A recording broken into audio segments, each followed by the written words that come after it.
My name is Olivia Bennett. I'm 34, a financial advisor based in Chicago, and until recently, I thought I knew what loyalty meant. I was always the responsible one, the kind of older sister who memorized emergency numbers before her little sister Chloe started kindergarten. The one who held it together when our parents fought. The one who quietly picked up the slack when things fell apart. Chloe and I were inseparable growing up.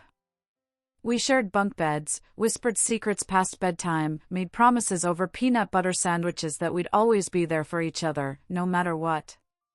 So, when Chloe called me one chilly November morning, crying tears of joy and shouting, he proposed. "Olivia, you have to be my maid of honor." I said yes without a second thought. That was 6 months ago. I didn't know then how much would change. I didn't know that the woman who raised us, our mother, Margaret, would look me in the eyes and say, "We've decided it's best if you're not part of the wedding anymore." I didn't know those words would shatter more than just my role in a ceremony, they would fracture the foundation of our family. You see, families are rarely just holiday dinners and birthday cards. They're patterns. They're power. They're the silent agreements we make as kids about who gets heard, who gets blamed, who gets to shine, and who's expected to stay in the background. For 30 years, I stayed in the background. I handled crises, I sent checks without being asked, I smiled through disappointment because I believed that's what strong women do. But strength has a breaking point. And mine came the moment I realized my silence had been mistaken for permission. If you're watching this and you've ever been quietly pushed out, sidelined, or made to feel like your generosity was something to be weaponized against you, this story might be the mirror you didn't know you needed. Before we dive into what happened at that family dinner, how my own sister stopped answering my calls, or how I found out about her bridal gown shopping through a coworker and not Chloe herself, let me ask you something. Have you ever been excluded from a moment you helped build? If you have, you're not alone. Drop a comment below if you've ever had to choose between family loyalty and self-respect. And don't forget to like and subscribe, because what comes next isn't just a story about betrayal. It's about truth. And what happens when you finally stop apologizing for seeing it. Part 2, The Golden Child and the Quiet One. In our little cul-de-sac outside Minneapolis, the Bennett household looked like a scene out of a family magazine. White picket fence, window boxes bursting with petunias, the scent of fresh-baked cookies drifting out every Sunday. Outsiders saw perfection. What they didn't see were the cracks, carefully papered over with smiles and silence. My mother, Margaret, was the kind of woman who could host a dinner party without breaking a sweat but could also weaponize disappointment with a single raised eyebrow. She had a presence, elegant, precise, a little intimidating.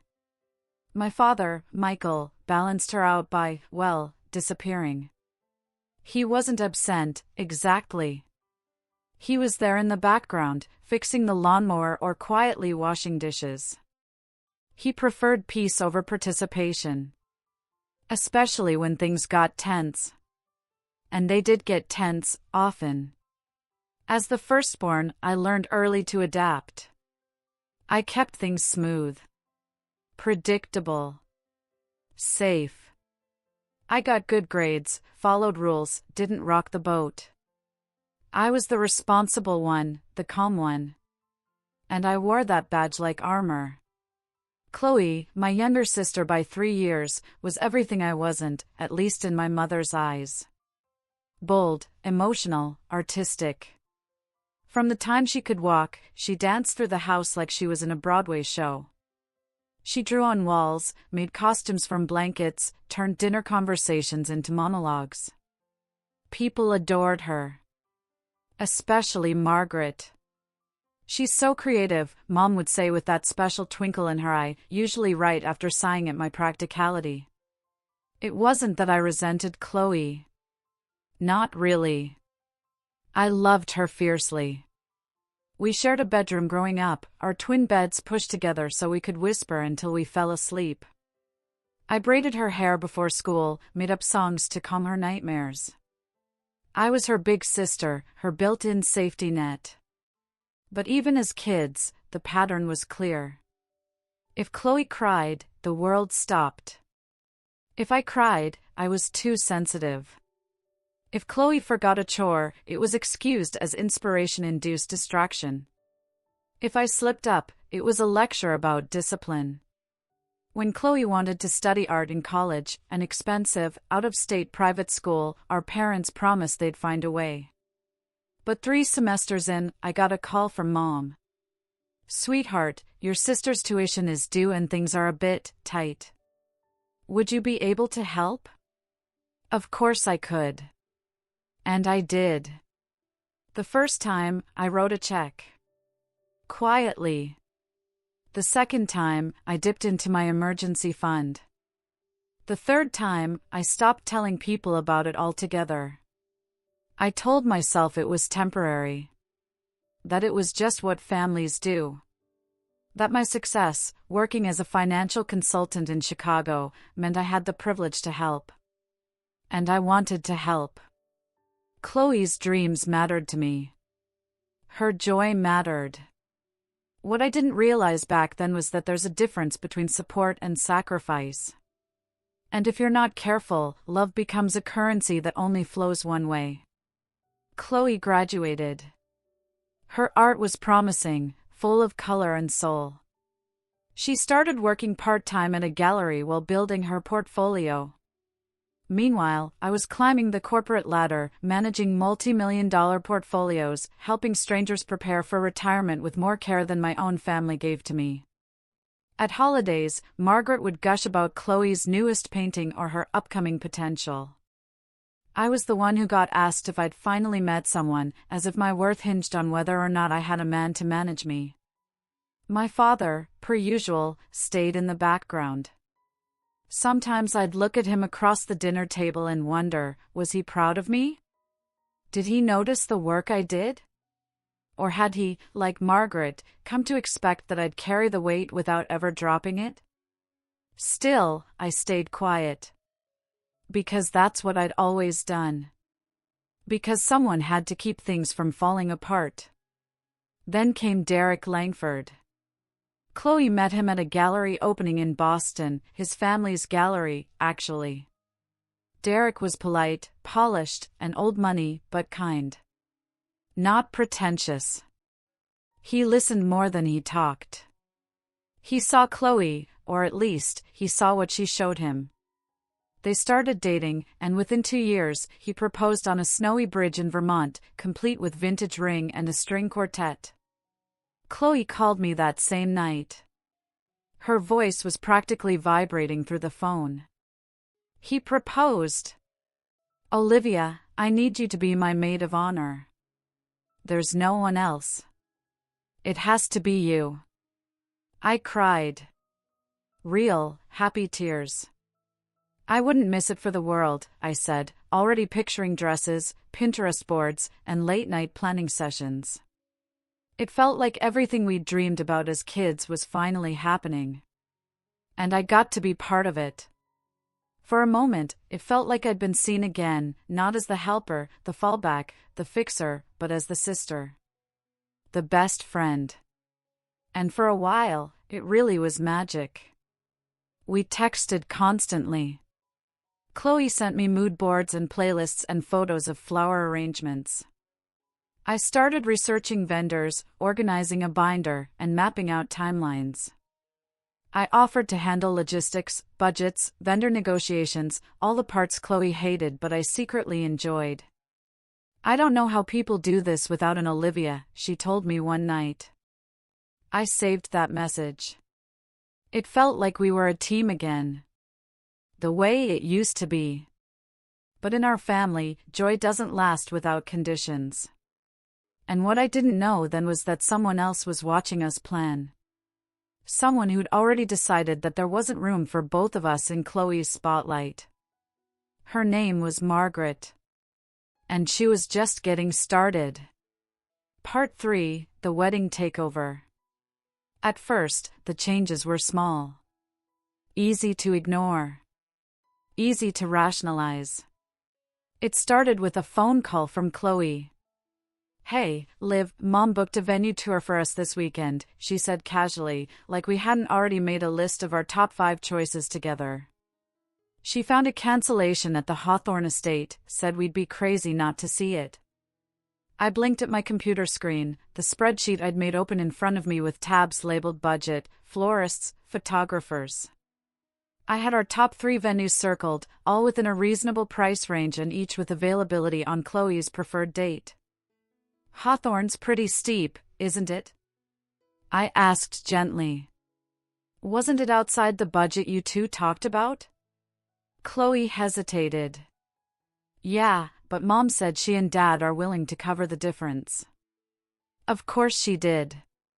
The next day, photos from the tour popped up on Margaret's Facebook, Chloe posing in front of ivy-covered brick, Mom grinning beside her holding a clipboard like she was producing a film. I hadn't even been invited to go. Still, I said nothing. Because Chloe sounded excited. Because she was smiling. Because I didn't want to be the one who rained on her wedding parade. But deep down, something in me shifted. A flicker of unease. Then came the cake tasting. Then the florist meetings. Then the catering decisions. I wasn't included in any of them. Instead, Evelyn, our second cousin who hadn't spoken to Chloe in years until recently, started appearing in photos. Holding fabric swatches. Sampling appetizers. Posing with Chloe and Margaret like they were the inseparable trio. The girl who once forgot to invite Chloe to her high school graduation party was suddenly her unofficial wedding sidekick. "I thought we were doing those meetings together," I finally said one night, trying to keep my voice even. Chloe waved a hand. "It's just been hectic, Liv. Evelyn's had more free time lately, and Mom's been super involved. They've kind of been handling things." "They?" "It's not a big deal," she said. "You've been busy with work anyway, right?" I nodded, slowly, feeling the sting. Yes, I'd been busy.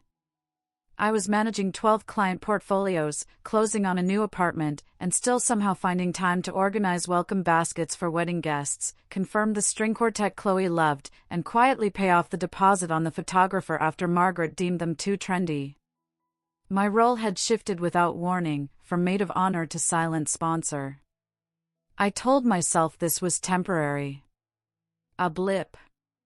That once the pressure lifted, once the date got closer, Chloe would come back to me. We'd have those late-night planning calls again. She'd lean on me the way she always had. But then came the bridal shop. Or rather, the one I wasn't invited to. I found out from my coworker, Sandra, whose friend owned the boutique. "Your sister was here yesterday, right?" "She looked stunning in that A-line," Sandra said while we poured coffee in the break room. I blinked. What? The bridal appointment.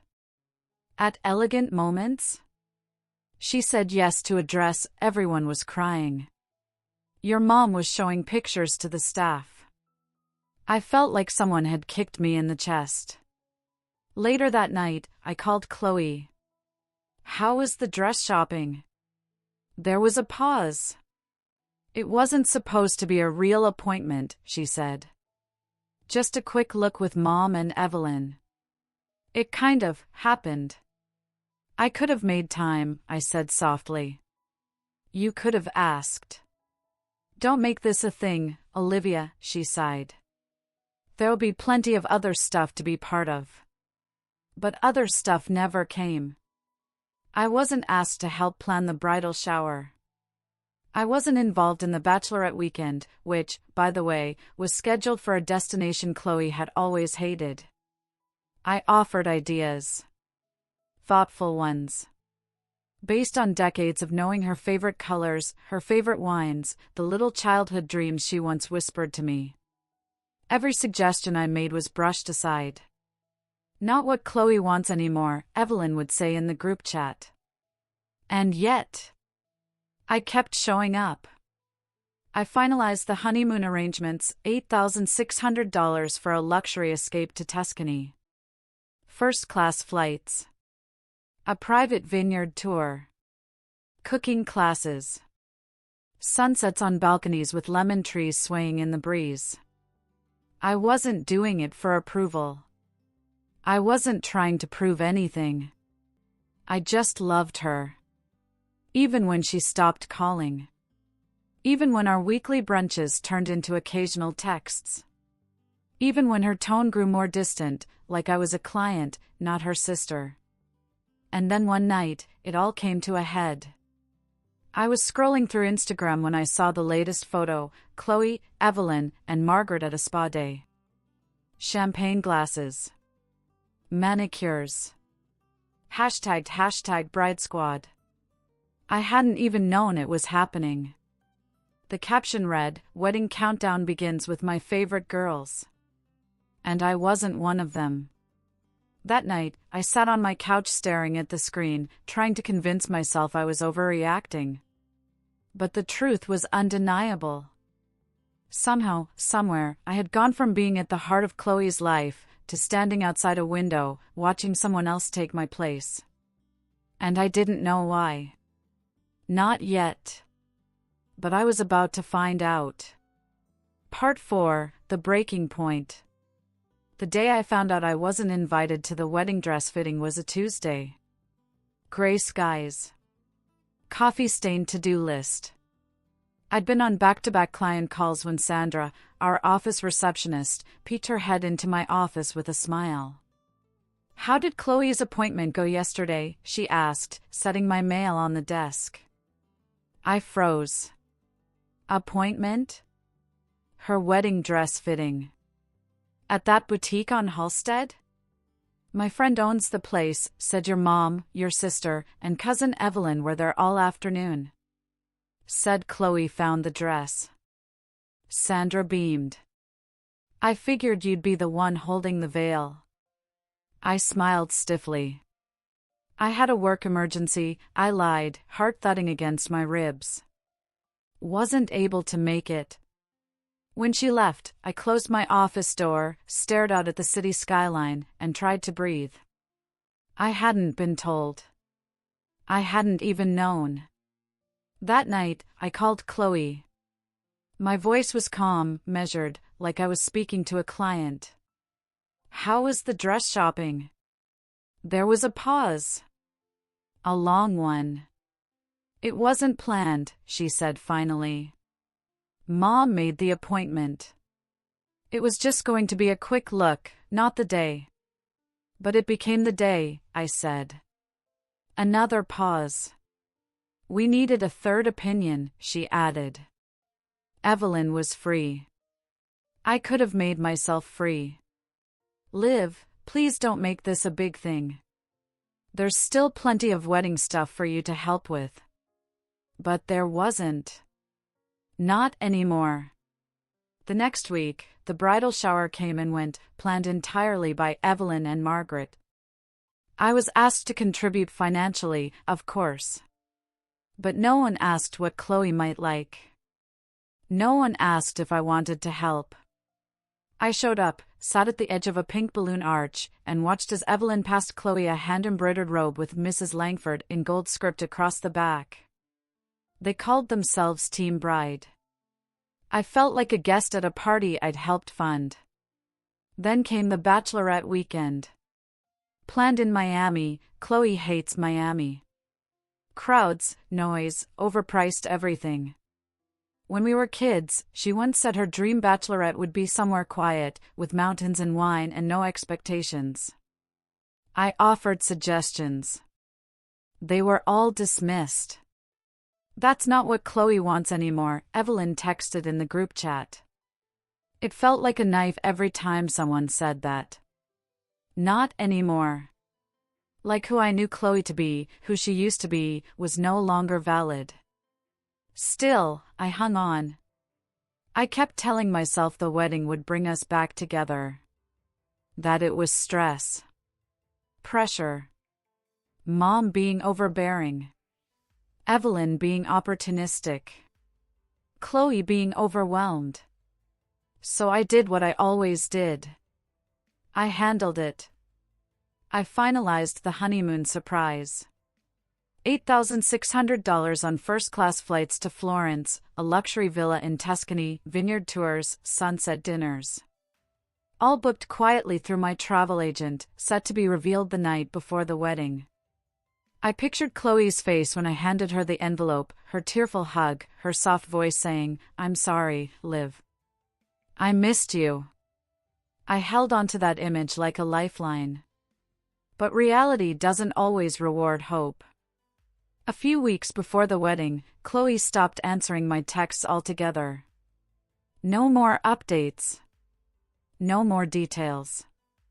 When I called, she was rushed. Vague. "Mom's handling it. Everything's nearly set. Need anything from me?" "No, I think we're good." I felt myself fading. Like a ghost orbiting the edges of my own sister's life. Then came the dinner. The one that changed everything. Mom texted me an invitation to come over. "Chloe wants to clear the air," she said. "We'll all be here. Thursday at 7. I spent the next 4 days rehearsing what I'd say, how I'd explain my hurt without sounding bitter. How I'd ask for honesty. For a path forward. I pictured Chloe hugging me after. Maybe even Margaret softening.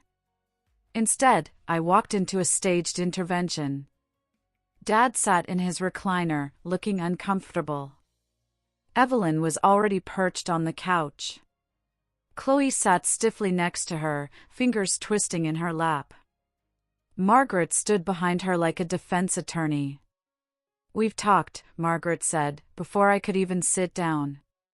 "And we all agree, your involvement in the wedding has become problematic." Problematic.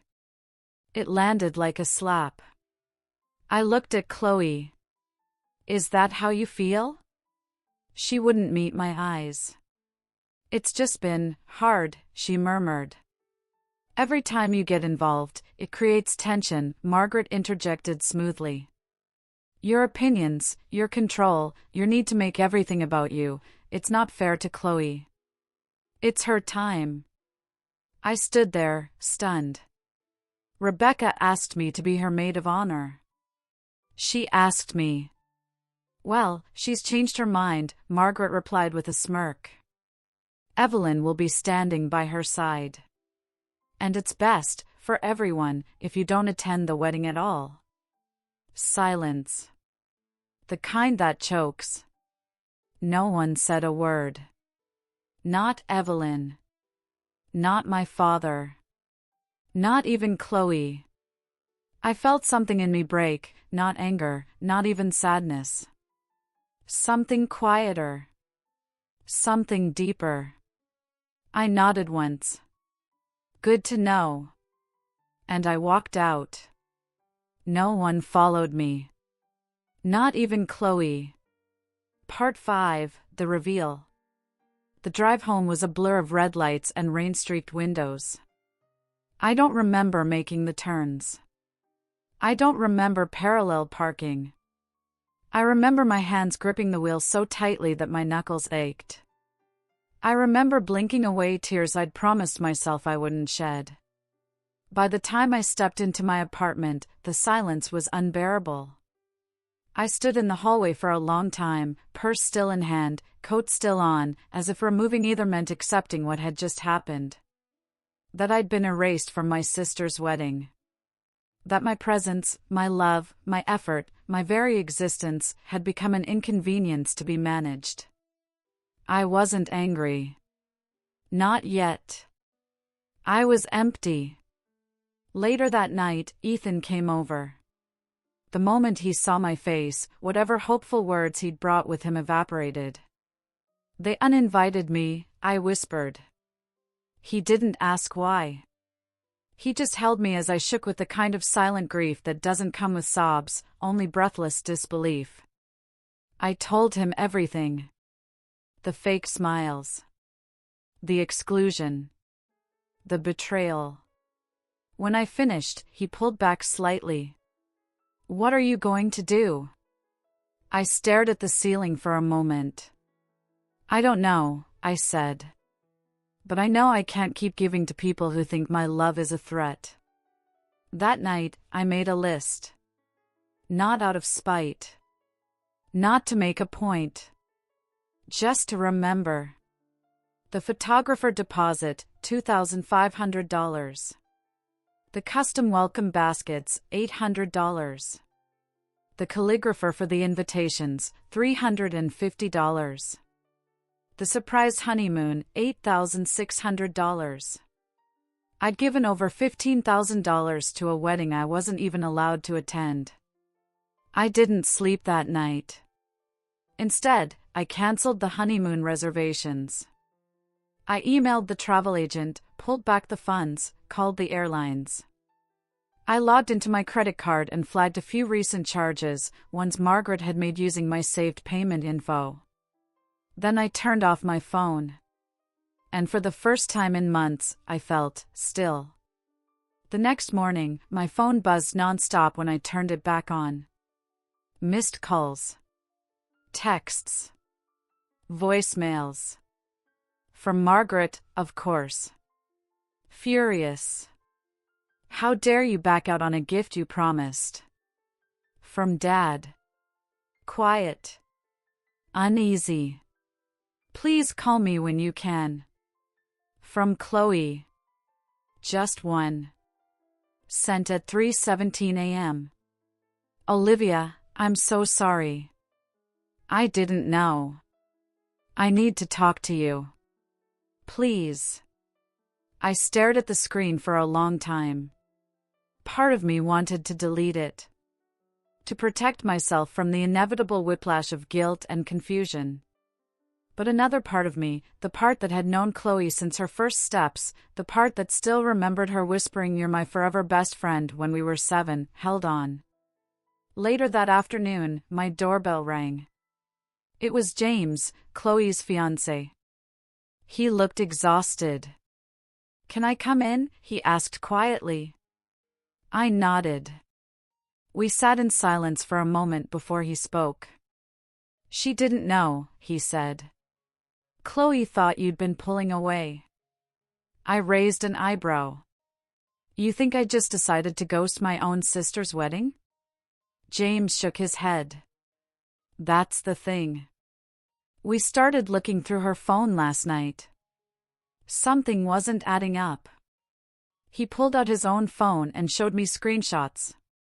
Conversations that looked like they were from me. Except I never wrote them. Text messages where I declined appointments. Said I was too busy. Made sarcastic remarks about wedding choices. Insisted I'd only help if I could control everything. "She showed me these when I asked why you weren't involved," James said. And I believed her, until last night. What changed? We got a call about the honeymoon cancellation. Chloe was confused. She said you never told her about Tuscany. I shook my head. It was a surprise. That's what I thought, he said. So I started digging. And I found out that Margaret, your mother, had changed the contact info in Chloe's phone. She'd been texting your sister from a different number, labeled with your name. 4 months. I blinked, stunned. She also deleted your real messages. Rewrote threads. Doctored screenshots. She fabricated a version of you that made Chloe stop trusting the real one. A strange coldness settled over me. She manipulated both of us, James said. And when Chloe confronted her, it got ugly. I swallowed. How ugly? She showed up at our apartment at 1 a.m. screaming. Accusing Chloe of betrayal. Said you were ruining her family. That she'd spent years protecting everyone from you. It was unhinged. I felt my chest tighten. James leaned forward. Look, I know you're hurt. You have every right to be. But Chloe is devastated. She wants to fix this. She thought she was protecting herself from disappointment when really she was being manipulated. I didn't respond right away. My throat was tight. My heart was louder than my thoughts. Finally, I said, I need to talk to her. Alone. No interference. James nodded. She's waiting for your call. Part 6, The Confrontation and Rebuilding. The cafe was quiet. Tucked away on a side street in Lincoln Park, it was the kind of place where time moved slower, where you could nurse a cup of tea for an hour without being rushed. I chose a corner table near the window. The folder I brought sat beside my latte, filled with screenshots, receipts, and copies of texts, proof of what had really happened. I didn't want a fight. I wanted the truth. Chloe arrived 5 minutes late. She looked smaller. Not physically, but emotionally, like someone who had been hollowed out by confusion and regret. She wore no makeup, her curls pulled back in a loose ponytail, and when she sat across from me, her fingers trembled slightly. "Thank you for meeting me," she said, voice barely above a whisper. I nodded. "I don't even know where to start," she continued, eyes misting. "The things Mom told me, the things she showed me. I believed her. Because I didn't think she'd lie. Not like that." She reached into her purse and pulled out her phone. Scrolled. Then turned it toward me. The screen showed a conversation that looked like it was from me. But the tone was sharp, biting. It mocked Chloe's dress, her color choices, Derek's family. I'd never written any of it. She said you were overwhelmed. That you resented how much time I was spending with her and Evelyn. She showed me these messages every time I asked why you seemed distant. I exhaled slowly. Because I was distant, Chloe. I was being shut out. "I know that now," she said, voice cracking. "I went through my cloud backup after James and I figured it out. There were so many deleted texts. She was intercepting them, blocking your number, labeling her own messages under your name." I reached into my folder and handed her a printout. Bank transfers. Emails with vendors. My calendar entries. The Tuscany honeymoon plan. "This is everything I did for you. Everything I was still doing even while I was being erased." She took it with shaking hands. Tears slid down her cheeks. "I'm so sorry," she whispered. "I should have asked more questions. I should have trusted you more."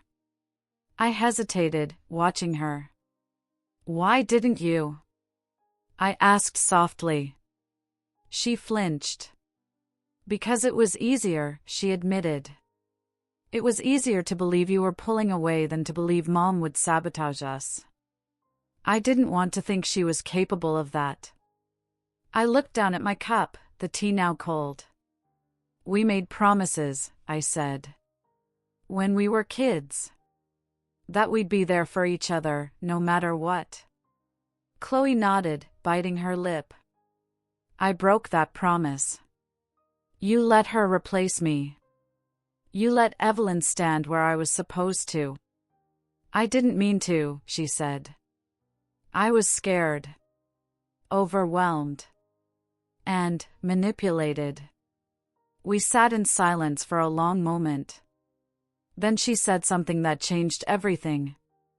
"Mom threatened to pull her funding if I brought you back into the wedding." I looked up, startled. "She told me you were unstable. That you were trying to hijack my day. And if I didn't shut you out, she'd ruin it for everyone. She even said she'd tell people you were jealous and acting out." I felt a sharp, old ache stir in my chest. "She's done this before," I said quietly. "Turned people against each other. Rewritten stories. I didn't see it until now, Chloe admitted. But I'm done pretending. I want you in my life, Liv. Not just for the wedding. Always. I studied her face. There was no manipulation. No defensiveness. Just a sister, broken open, reaching back across the divide. I don't know if we can go back to what we were, I said honestly. But I'd like to find a way forward. Chloe nodded. Can we start there? I reached across the table and took her hand. It was cool, shaking, familiar. We start here, I said. Part 7, Family Reckoning and Setting Boundaries. We held the meeting at Aunt Diane's house, neutral territory. Warm lighting, a big kitchen table, and no sentimental attachments to past holidays or childhood memories. Just a place where truth could land without bouncing off the walls. Dad arrived first. He looked older than I remembered, shoulders slightly hunched, eyes tired in a way that had nothing to do with age. When I hugged him, he held on a beat too long. Like maybe he was afraid I'd vanish if he let go. Chloe and James came next. She brought the folder we'd put together, evidence of manipulation, screenshots of falsified messages, the calendar entries and wedding bills. It wasn't about proving a point anymore, it was about reclaiming the narrative. About refusing to let gaslighting rewrite our reality. Evelyn didn't come. She'd gone quiet since the truth came out. Maybe out of guilt, maybe to avoid confrontation. Either way, I wasn't sure I cared. Margaret was the last to arrive. Right on time, of course. She breezed in wearing a fitted navy coat and pearls, like she was attending a charity luncheon, not a family intervention. Her expression flickered, just briefly, when she saw all of us seated and waiting. "What's this about?" she asked, settling into a chair like a queen summoned to court. Chloe and I looked at each other. "I think you already know," I said calmly. "Please," she said with a small smile, crossing her legs. "Enlighten me." James cleared his throat. "We're here because things have gone too far. Because we've all been affected by choices that have hurt this family." Margaret's eyes narrowed. "You mean Olivia's drama?" "No," Dad said quietly. "They mean yours." The silence that followed was loud enough to rattle glass. Margaret turned sharply to him. "Excuse me?" "I knew something was wrong," he said, voice steady but strained. But I didn't want to believe it. I told myself I was staying neutral, but really, I was just silent. And that silence let this spiral out of control. Her lips pressed into a thin line. Chloe opened the folder and slid it toward her. "These are the messages you sent under Olivia's name. The photos you altered. The emails you intercepted." Margaret didn't look down. "You manipulated my relationship with my sister," Chloe continued, her voice trembling but firm. "You made me doubt her. You made her feel disposable." "I was protecting you," Margaret snapped. "From what?" Chloe demanded. "From the person who's supported me through everything? From someone who's never once asked for credit or made me feel small?" "I was trying to keep the wedding on track," Margaret said, voice rising. "You were falling apart, Chloe. I had to step in." "No," I said, finally speaking again.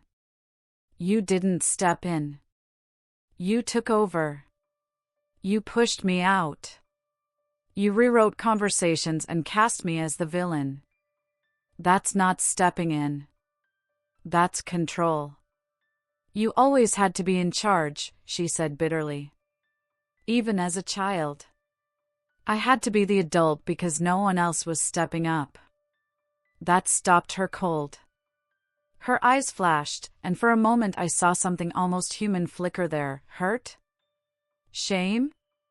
but it vanished quickly. Dad shifted in his seat.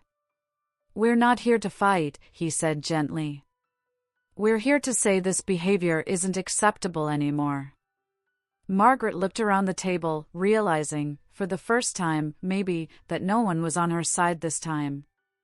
That her tactics, so effective for so long, were no longer landing.